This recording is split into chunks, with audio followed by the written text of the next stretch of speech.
He confirmed ASIO recently detected and disrupted a foreign interference plot in the lead-up to an election in Australia, but wouldn't identify the jurisdiction because we are seeing attempts at foreign interference at all levels of government, in all states and territories. The case involved a wealthy individual who covertly sought to advance the interests of the foreign power and undermine Australia's sovereignty, Mr Burgess said. The person, who Mr Burgess nicknamed the puppeteer, hired another individual to enable foreign interference operations and used an offshore bank account to provide hundreds of thousands of dollars for operating expenses. The employee hired by the puppeteer began identifying candidates likely to run in the election who either supported the interests of the foreign government or who were assessed as vulnerable to inducements and cultivation, he said. The employee used existing relationships with politicians, staffers and journalists to select potential targets, without revealing the secret intent, the foreign connection, or the puppeteer's involvement. While the political candidates had no knowledge of the foreign interference plot, Mr Burgess said if ASIO hadn't acted, some of the candidates could have been elected and then encouraged to hire foreign agents, or proxies, as political staffers. He said the new parliamentarians could then have been asked for information about the party's position on defence policy, human rights, foreign investment, or trade, with the information then sent to the foreign power. Loading Mr Burgess also revealed that ASIO had painstakingly mapped out another foreign intelligence services onshore network of sources and contacts, and then picked it apart.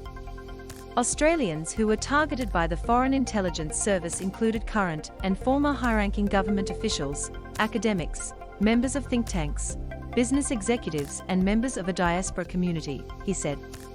When we interviewed members of the network, some of the contacts suspected they'd engaged with spies, but most had no idea, and were shocked when we knocked on their doors.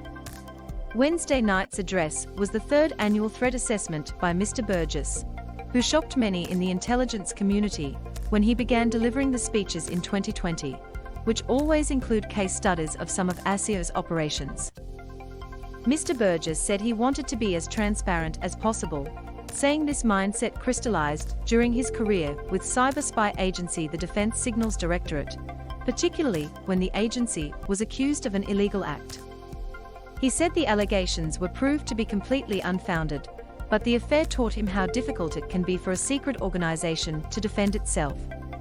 Not long after that incident, a journalist put a salacious and inaccurate claim to a certain intelligence agency, I won't say which one, or even in which country, he said.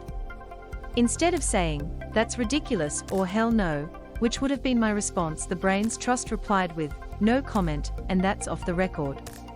The story got published, and the next morning there was much head-shaking and tut-tutting as spy chiefs wondered how the newspaper could get it so wrong.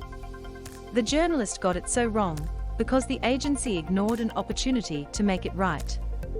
Loading Mr Burgess also said ASIO was growing increasingly concerned about online radicalization, adding vaccine mandates and lockdown were fueling extremism. The behaviors we are seeing in response to COVID lockdowns and vaccinations are not specifically left or right-wing, he said. They are a cocktail of views, fears, frustrations and conspiracies.